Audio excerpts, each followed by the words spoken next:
Bienvenue dans cette saison 2 du PEX Podcast, le podcast du partage d'expériences en prévention des risques. Je suis Alexandre Zèbre, ingénieur sécurité et créateur du site web safetyvigilante.com. Vous y retrouverez des articles, des vidéos et bien sûr tous les épisodes du podcast pour booster votre culture sécurité. Chaque mardi, retrouvez un épisode de ce podcast créé pour tous les acteurs de la prévention qui veulent progresser dans la maîtrise des risques professionnels en s'inspirant des conseils d'experts et de l'expérience passionnante de mes invités.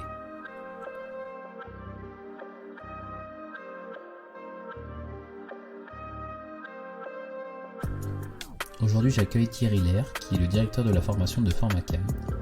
Cet organisme a pour mission de former les professionnels du travail en hauteur.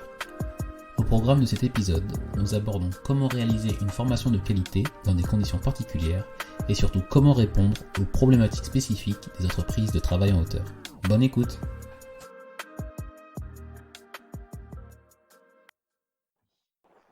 Bonjour Thierry Lair, bienvenue dans le podcast. Merci d'être venu partager votre expérience avec nous. Pour commencer, comment allez-vous? Écoutez, bonjour Alexandre, nous allons très bien. Nous sommes aujourd'hui dans une situation sanitaire un peu compliquée, mais notre métier des travaux et de la formation fonctionne encore parfaitement bien. Tant mieux. Et Thierry, est-ce que pour continuer plutôt, vous pourriez nous dire finalement qui vous êtes et ce que vous faites aujourd'hui? Bien évidemment. Alors, je suis le directeur de la formation du groupe Can. Can est une société de travaux d'accès difficile. Cette société a plus de 40 ans d'existence et a été leader dans la mise en place des travaux en hauteur et sur corde avec son créateur Michel Richard. Et en parallèle, je dirige le centre de formation qui s'appelle Formacan et qui a cette particularité de former les collaborateurs du groupe, mais aussi des collaborateurs ou futurs collaborateurs qui souhaitent se former, se certifier dans les métiers des travaux d'accès difficile et sur corde en particulier. D'accord. Et alors du coup, en préparation de cet épisode, on discutait justement sur le thème prépondérant et on était plus sur le travail en hauteur et sur les dispositions de protection contre les chutes. Peut-être que d'abord, vous pourrez nous expliquer pourquoi vous vous êtes lancé dans cette partie-là précise de la prévention des risques. En vérité, le groupe est venu me chercher parce que je disposais d'un certain nombre de compétences en ingénierie qui me permettaient de mettre, ce savoir-faire et cette expérience au service du groupe pour l'écriture de référentiels métiers. Et cette compétence a été aussi mise à contribution pour le compte de la profession, qui en l'occurrence est le SFETH, le syndicat français des entreprises de travail en hauteur, qui a pu, avec mon aide, rénover un certain nombre de référentiels et en créer d'autres par ailleurs. Donc, en fait, je n'étais pas au départ destiné à travailler dans cette entreprise, bien que précédemment dans une fédération française du bâtiment et des travaux publics. D'accord, donc BTP auparavant et après vous avez cette opportunité-là. Et donc vous avez expliqué que Can était pionnier dans tout ce qui était travaux sur corde. Est-ce que vous pouvez peut-être nous partager la vision du travail en hauteur et comment vous formez vos stagiaires et est-ce que vous essayez de leur inculquer par rapport à ça?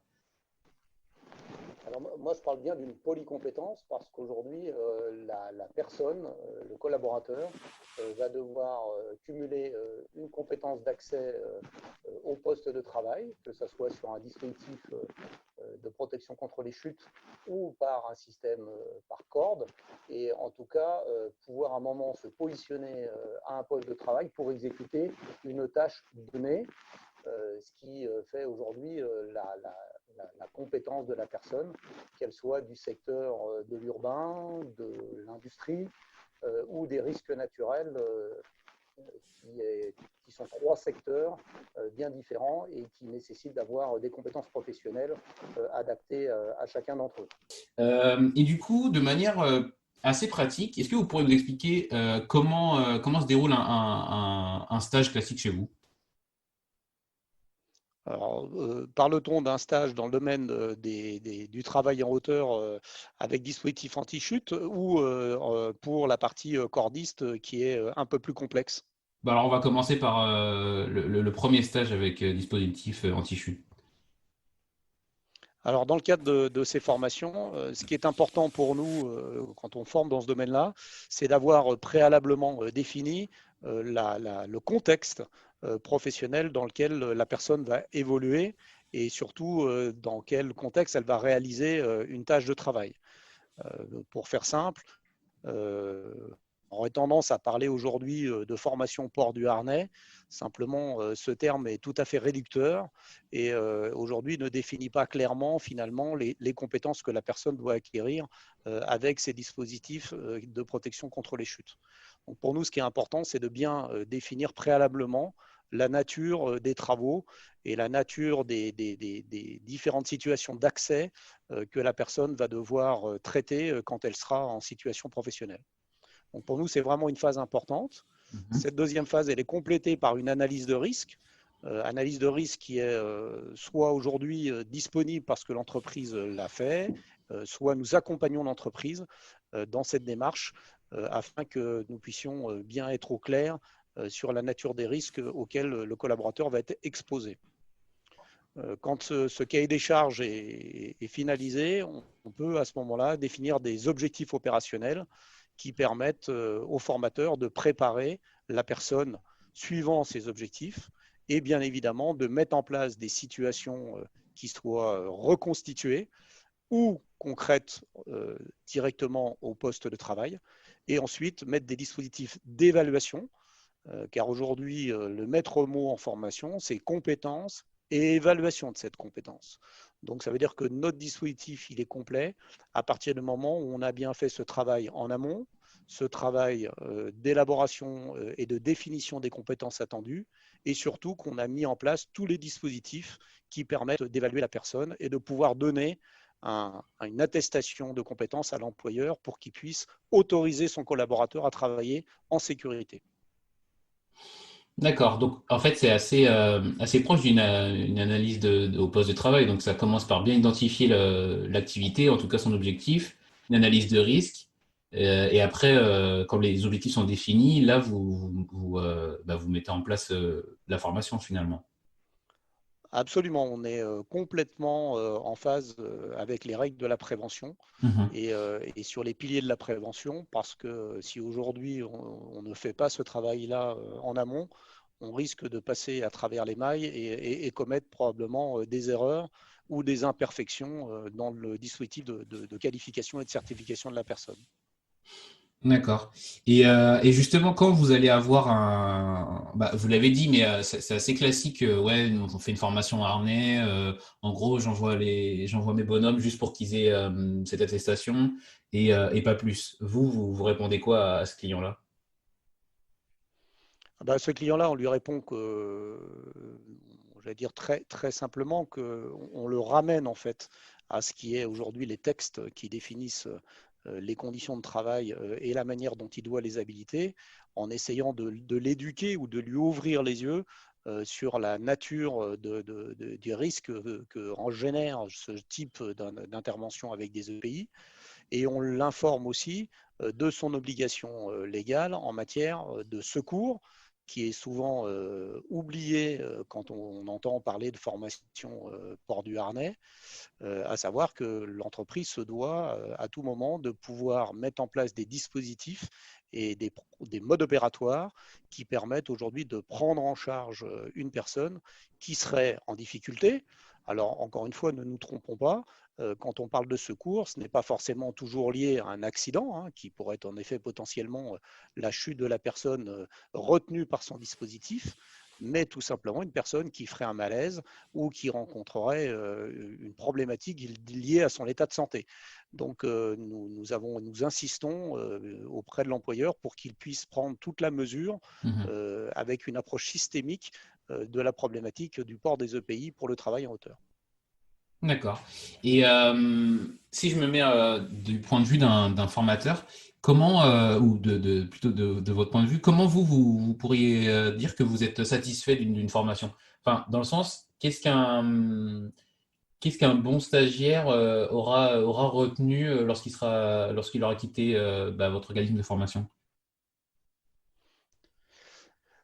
Donc, pour ce qui concerne le stagiaire, lui aujourd'hui, il faut qu'il puisse rentrer dans le dispositif global et qu'il ait à tout moment pris conscience de ce sur quoi on va le former. Et la meilleure façon de le faire, c'est recueillir ses attentes préalablement au démarrage de la formation autant que possible. Si ce n'est pas préalablement, ça sera au moins au démarrage de la formation.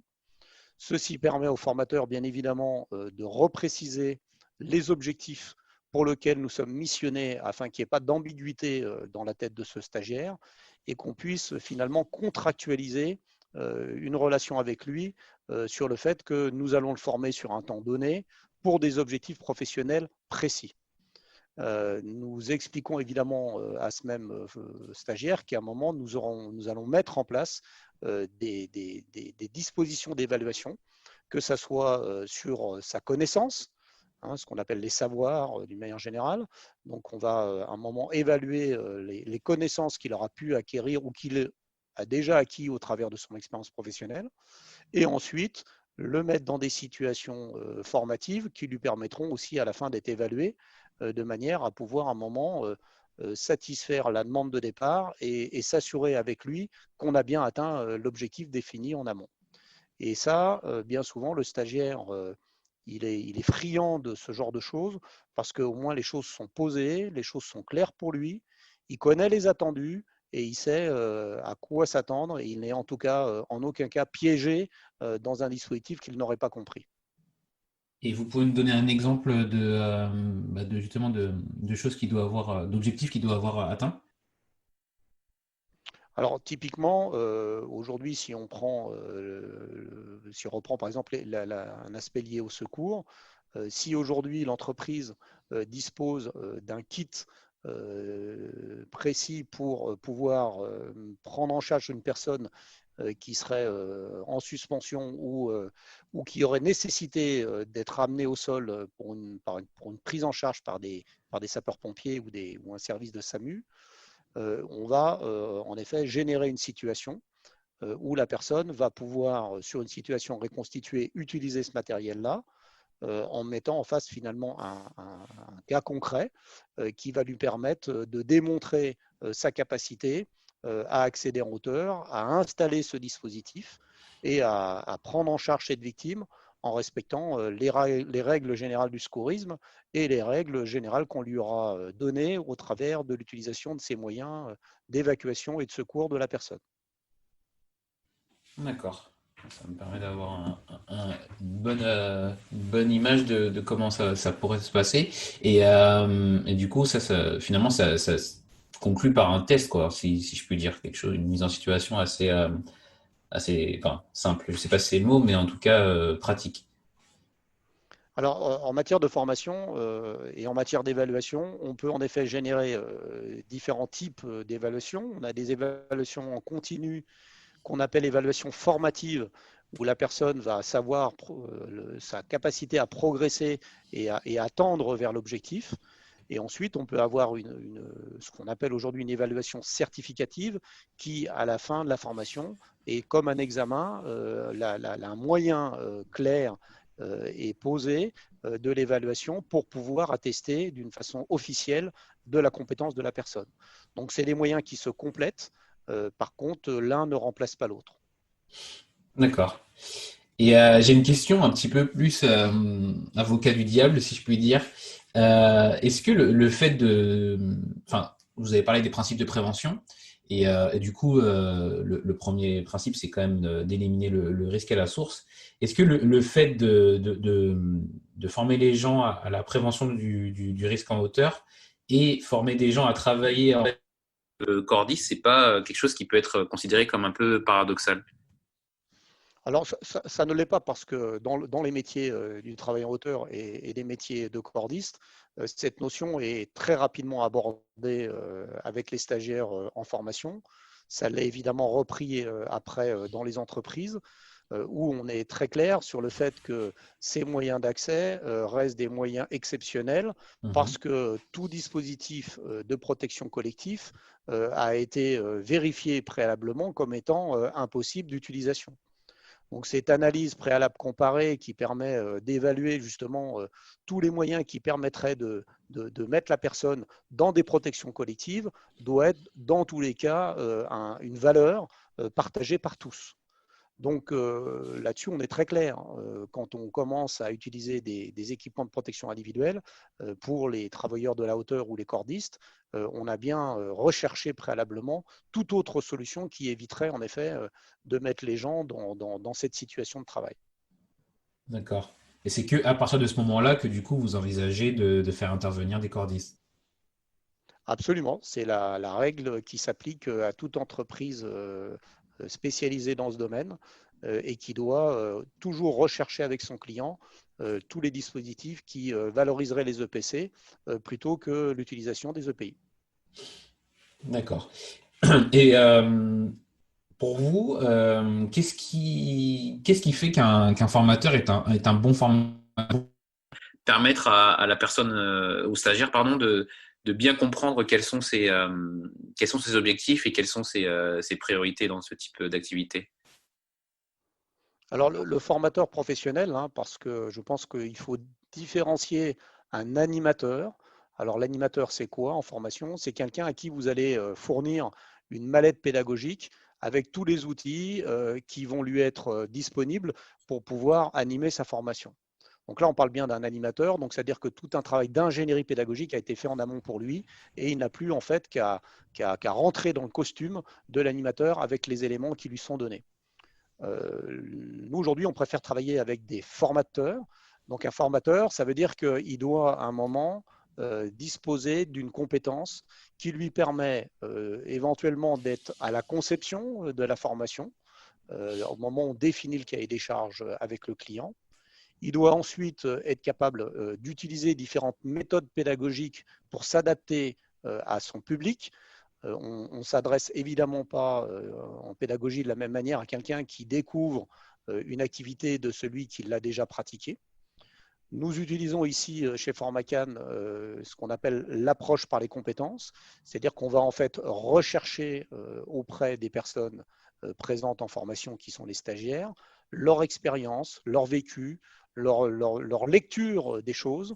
Et en fait, le formateur devient finalement un coach et non plus celui qui est le sachant debout sur l'estrade dans une approche très scolaire. Donc on fait vraiment une pédagogie inversée où c'est le stagiaire qui devient l'acteur principal et le formateur n'est uniquement là que pour accompagner et apporter les éléments manquants.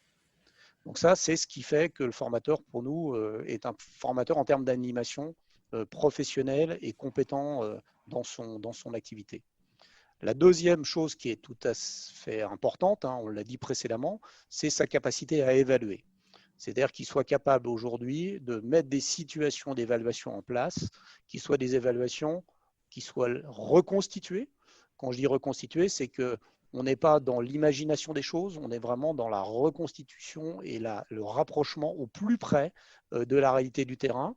Et quand on peut aller sur le terrain avec ce formateur pour mettre les gens en situation professionnelle, ce qu'on appelle des formations actions, là c'est évidemment formidable parce que la personne va être dans son contexte à elle, ce qui nous permet aujourd'hui d'évaluer les choses d'une façon beaucoup plus professionnelle. C'est intéressant parce que j'aime bien l'idée de coach et de passer justement à quelque chose de différent du cours magistral.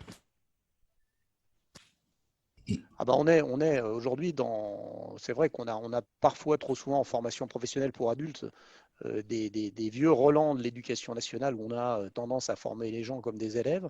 Nous, je pense qu'on a banni ça depuis maintenant des années parce que l'adulte en formation, lui, ce qu'il sait, c'est qu'il a besoin d'acquérir une compétence et que cette compétence-là, il va devoir la transférer dans son entreprise et qu'il n'est plus là aujourd'hui pour écouter sagement le formateur qui raconterait d'une façon probablement brillante, hein, ça j'en disconviens pas, mais aujourd'hui les choses ont évolué et les stagiaires aujourd'hui ils attendent d'être totalement intégrés et acteurs de leur formation. Mhm. Et vous, du coup, aujourd'hui, vous intervenez toujours en tant que formateur? Alors moi, il m'arrive bien évidemment d'intervenir en tant que formateur ou de coordinateur d'une équipe, où nous avons ici aussi des situations où on va ce qu'on appelle, nous, de la co-animation. C'est-à-dire qu'on va être dans des situations où chaque formateur va apporter son expertise. Nous le faisons par exemple sur des modules de secours en équipe, ou pour que le stagiaire soit en activité permanente, nous avons aujourd'hui pris la décision de pouvoir, j'allais dire, co-animer avec des richesses de formateurs différents par rapport à leur vécu et leurs connaissances. Mhm. Et moi, je rentre parfois dans ces équipes-là pour amener mon expertise au travers de certaines formations, qu'elles soient dans le domaine de l'ingénierie pédagogique ou qu'elles soient dans le domaine du secours, ayant un vécu de 25 ans en tant que sapeur-pompier volontaire et de moniteur de secourisme. Ça me permet de mettre en fait à contribution cette expérience au service d'un métier qui est les travaux en hauteur et sur corps. Et d'ailleurs, alors ça, vous avez une mission en tant que directeur de cet organisme, mais c'est quand même ce que vous appréciez toujours le plus de retourner entre guillemets sur le terrain, mais de pouvoir partager votre expérience et votre expertise sur le domaine du travail en hauteur. Alors absolument, et surtout, on demande aussi à nos intervenants de continuer à garder un pied dans une activité professionnelle qui est la nôtre pour être crédible. Je pense qu'un formateur qui continue à pratiquer le métier et se retrouve donc en situation de pouvoir partager des expériences avec les stagiaires fait vraiment la différence. En formation, quand on sort de la réalité, on finit par devenir potentiellement obsolète dans son Mhm. propos ou avoir des comportements ou des propos d'anciens combattants, ce qui est évidemment quelque chose qui est à bannir dans le domaine de la formation pour les adultes. Parce que ça bouge aussi vite que ça, ce secteur? Alors le secteur, il bouge et le secteur, il se professionnalise. Mhm. C'est-à-dire qu'aujourd'hui, ça reste des métiers qui sont globalement jeunes, pour les travaux sur corde en particulier, et pour le travail en hauteur avec dispositifs de protection contre les chutes. On s'aperçoit qu'il y a beaucoup de gens qui utilisent ces dispositifs, mais on constate encore en 2020 qu'il y a encore des gros trous dans la raquette quant à la connaissance des techniques d'évolution en hauteur et des différents EPI qu'on peut voir aujourd'hui sur le marché. Vous avez quelques leaders aujourd'hui comme Petzel, hein, pour ne citer qu'eux, qui proposent aujourd'hui une gamme complète et importante de produits de protection contre les chutes. Et parfois, les entreprises méconnaissent ces produits-là. Et ce qui est important aussi, c'est qu'on puisse, au travers de la formation, faire découvrir aux stagiaires des accessoires ou des EPI qui leur permettent de travailler dans de bonnes conditions. D'accord. Et ouais, donc c'est important, mais je pense que comme pour tout, de toujours se maintenir à jour des nouvelles technologies, des nouveaux produits, des choses comme ça. Et est-ce que il y a d'autres gros challenges lorsqu'on dirige un organisme de formation aussi spécialisé que le vôtre? Les gros challenges, c'est ce qu'on a évoqué tout à l'heure, c'est-à-dire arriver à faire un travail en amont avec les clients, qui soient donc nos entreprises ou même parfois des particuliers hein, qui viennent se former, sur les enjeux d'une profession et sur les enjeux de la formation avec cette démarche d'analyse préalable qui permet aujourd'hui de former les gens convenablement pour le bon secteur ou pour la bonne activité au poste de travail. Et ça, c'est vraiment un challenge important parce que c'est du temps, c'est de Mhm. l'énergie, c'est de l'argent, bien évidemment, et que l'entreprise n'est pas toujours disposée à payer parce qu'il existe encore un certain nombre de formations catalogues on va dire le catalogue de la redoute des formations où les gens achètent un prix plutôt qu'une formation avec des objectifs. Donc le challenge, il est là. C'est inverser on va dire la vision de la formation en travaillant sur la compétence. Et on a bien vu là, ces derniers mois, pour pas dire ces dernières années, un État français qui aujourd'hui ne fait que prononcer le mot de compétence. Vous le savez peut-être, France Compétences, qui est maintenant l'organisme français qui gère toutes les certifications françaises, il y a bien le mot compétence à l'intérieur et ça doit être le maître mot pour tout le monde, pour les entreprises, pour les collaborateurs et bien évidemment pour les centres de formation comme nous qui devons ne jamais perdre ça de vue. Ouais, mais moi je pense que enfin, faut reconnaître quand il y a des choses qui évoluent dans le bon sens aussi et que se concentrer sur la compétence fait progresser aussi la prévention.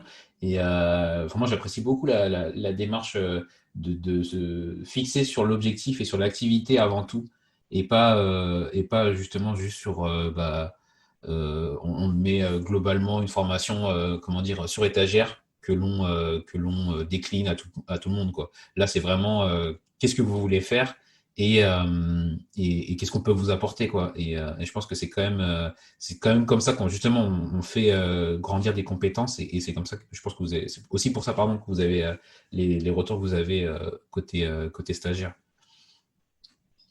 Alors voilà, c'est-à-dire qu'on est passé en fait d'une culture du contenu où en fait les gens achetaient un contenu qui était sur étagère, hein, comme vous l'avez si bien dit, ou alors maintenant le contenu n'est qu'un un résultat hein, ou une conséquence d'une compétence qu'on a pris le soin d'élaborer clairement avec l'entreprise et le stagiaire.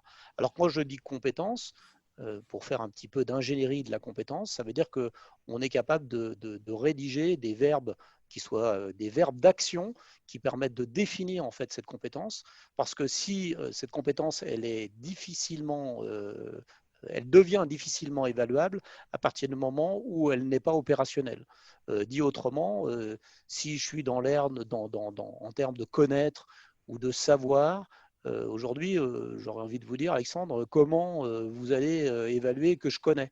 Donc, il y a un Mhm. moment, il faut vraiment faire ce travail d'écriture du verbe d'action qui définit la compétence, permettant ainsi derrière d'avoir des possibilités de l'évaluer d'une façon la plus objective possible. Pour cela, on travaille de la manière suivante. On définit donc la compétence, on y définit ensuite des critères et à ces critères, on y adjoint des indicateurs. Hein, on est vraiment dans une démarche qualité où là, aujourd'hui, tout auditeur qualité qui viendrait dans une entreprise, il fixe des critères et des indicateurs. En formation, c'est exactement la même chose. Il faut être capable de dire à quoi je vois que la personne sait faire et dans quelles conditions, au niveau de l'indicateur, en termes de qualité, en termes de temps de réalisation, en termes de coût, parce que parfois il y a aussi une question de coût qui peut être en jeu là-dedans. Donc ça veut dire qu'à un moment, on prend le soin de définir compétences, critères, indicateurs, et là on a la chance de pouvoir ou la possibilité de pouvoir faire les choses d'une façon sérieuse et professionnelle. Très bien, merci beaucoup pour ce partage. On va continuer sur les aspects plus recommandations. Est-ce qu'il y a des ressources type livre, site web ou voilà ou même podcast que vous pourriez recommander sur le travail en hauteur et sur la prévention des risques en général? Alors sur le travail en hauteur, j'ai participé moi à un mémato qui devrait sortir très prochainement, qui va être qui se fera la continuité du petit mémato cordiste qui a été rédigé par Jacques Ticano il y a déjà maintenant quelques années. Ces deux auteurs qui ont écrit un ouvrage qui est un ouvrage de référence hein, dans la profession maintenant, vont sortir très prochainement dans la même veine un document sur le travail en hauteur. Alors pourquoi ça? Parce que là encore, tout comme les formations port du harnais, il existe toutes sortes d'ouvrages divers et variés sur les dispositifs port de harnais, mais rien de bien satisfaisant. Non pas que c'est inintéressant, mais rien de bien satisfaisant. Donc nous devrions avoir là très prochainement un ouvrage qui, par cette approche globale de la problématique, devrait pouvoir informer les donneurs d'ordre, c'est-à-dire les préventeurs en entreprise ou dans les organismes, j'allais dire, qui décident de travaux, Mhm. l'encadrement qui est évidemment parfois en recherche d'informations sur le sujet, et bien évidemment l'opérateur lui-même qui a besoin, lui, d'avoir, j'allais dire, des outils clairs et précis, le plus visuel possible, pour pouvoir rechercher et retrouver la bonne information dans un document de référence. Donc ça, c'est à sortir, probablement de début 2021, D'accord. et on pourra voilà, profiter de ça incessamment sous peu. Mais du coup, je mettrai quand même le lien du Memento du cordiste et après, dès que vous me direz que c'est Ouais. sorti, j'en parlerai pour les auditeurs. Ensuite, est-ce que vous avez des outils digitaux ou des applications que vous utilisez pour vous organiser ou directement dans votre travail? Alors, vous parliez des grands enjeux tout à l'heure pour les organismes de formation. Le digital est un enjeu majeur. Mhm. Enjeu majeur parce qu'il va permettre pour nous de faire deux choses essentielles. La première, peut-être pouvoir travailler sur des prérequis en amont de l'entrée en formation de la personne, ou quand elle est ici en présentiel, pouvoir faire du blending, c'est-à-dire qu'on va pouvoir se retrouver dans des situations où certains stagiaires seront en pratique, pendant que d'autres pourront travailler certains aspects de la connaissance au travers de l'outil digital. Simplement, aujourd'hui, il n'existe pas grand-chose, malheureusement, et ça fait partie donc de nos projets là, pour les mois à venir, où nous avons recruté donc une personne en charge de ce travail, car véritablement, que ce soit pour les fabricants, j'en ai encore parlé récemment avec Petzel, qui travaille aussi là-dessus, parce qu'on se rend compte avec le Covid qu'il y avait véritablement un besoin et qu'il y avait un certain nombre encore de trous dans la raquette à ce niveau-là qu'il fallait combler. Donc les enjeux là pour les années à venir, ça va vraiment être le monde du digital. Faut-il que ce contenu soit un contenu, encore une fois, pertinent et que ce contenu soit bien ajusté aux objectifs qu'on aurait définis en amont. Et là, l'enjeu, il est fort parce que le risque est de tomber dans des dispositifs, j'allais dire, très généraux et peu intéressants. Donc, il faut vraiment qu'on utilise tous les moyens et tous les vecteurs possibles, que ce soit la vidéo, que ce soit les animations, que ce soit la lecture, parce que chaque stagiaire n'apprend pas de la même manière. Donc là, il y a un vrai enjeu, Alexandre, et ça, c'est pour les 5 années qui viennent, très clairement. D'accord. C'est intéressant. Bah, du coup, je pense qu'on sera attentif à voir comment ça se développe parce que c'est vrai que ça bouge pas mal dans le secteur de la formation sur les outils digitaux. Un peu, on va pas se mentir, un peu forcé par la crise sanitaire, mais il y a des choses qui étaient déjà en réflexion et qui émergent maintenant. Donc, ça sera intéressant de voir comment ça aboutit dans votre secteur. J'ai une autre question sur cette partie, c'est est-ce que vous avez une innovation que vous voudriez nous partager? Alors, dans les innovations qu'on peut partager, nous avons justement pour le domaine des travaux en hauteur, nous avons conçu l'année dernière un plan d'intervention secours travail en hauteur. Alors, pourquoi nous avons fait ça? Tout simplement parce que c'est un travail qui avait été conduit et auquel j'avais participé pour le métier des travaux sur corde. Et quand on a utilisé ces outils, on s'est dit, ah, il manque peut-être quelque chose par rapport au travail en hauteur parce que ça ne fait pas appel aux mêmes méthodes. Donc, nous avons développé un plan d'intervention travail en hauteur sur la base du plan d'intervention SST, hein, qui est connu de tout secouriste français qui se forme à cette compétence. Et on a donc décliné, pour les spécificités des travaux en hauteur, ce support. C'est un support qui a un double intérêt. Le premier, c'est évidemment d'être utilisé en formation pour le formateur qui va se servir de ces moyens visuels pour faire toucher du doigt aux stagiaires le bon mode opératoire à mettre en place. Et ça peut être évidemment aussi, j'ai eu à échanger avec une grosse entreprise dans le domaine de la pétrochimie qui veulent, pour leur service de secours, pouvoir préparer en amont une réflexion sur leur mode opératoire d'intervention. Et ce support, donc, il va s'adresser à la fois pour des secouristes hein, professionnels, mais aussi pour des gens qui doivent acquérir la compétence du secours en tant qu'opérateur pour pouvoir venir en aide à son collègue qui sera en difficulté. Ce travail-là, il a été mené et vérifié dans sa pertinence avec des grandes entreprises industrielles, qu'on peut nommer, en l'occurrence ArcelorMittal. Et on a, pour cela d'ailleurs, été primé par le gouvernement luxembourgeois, sachant qu'Arcelor, avec lequel on a travaillé, et se retrouve sur leur territoire. Et on a pu comme ça être, j'allais dire, doté d'un premier prix sur le travail que nous avons mené. Donc aujourd'hui, on est au stade de rédiger un livret qui va accompagner ce support magnétique sous forme de pictogramme. Et on devrait pouvoir, j'allais dire, mettre sur le marché de la formation au travail en hauteur à la fois le tableau et ce plan d'intervention, mais aussi le support qui l'accompagnera. D'accord, très bien. Bah, alors, vu que c'est pas encore sorti, je mettrai tout de même le lien vers votre remise de prix au Luxembourg pour qu'on puisse peut-être avoir un peu plus d'informations Ouais. sur votre Il y a innovation. une vidéo, entre autres, il y a un Voilà. lien avec une Parfait. vidéo qui permet, mon collègue là, Étienne, avec lequel on a travaillé la chose, qui le présente d'une façon très visuelle et plutôt, il a bien fait le job. Ça marche. Bah, alors, je mettrai ça en lien de description de l'épisode. Et enfin, sur une partie avenir de la prévention et surtout avenir de la formation. Vous en avez parlé un peu en amont, mais comment vous voyez évoluer votre métier de formateur dans le domaine du travail en hauteur? Alors l'évolution du métier, elle va passer par ce qu'on a dit tout à l'heure, c'est-à-dire cette capacité pour les OF de France et de Navarre de pouvoir travailler en amont avec on va dire les destinataires de la formation. Et on va devoir aujourd'hui être capable d'offrir des solutions qui soient le plus modulaires possible.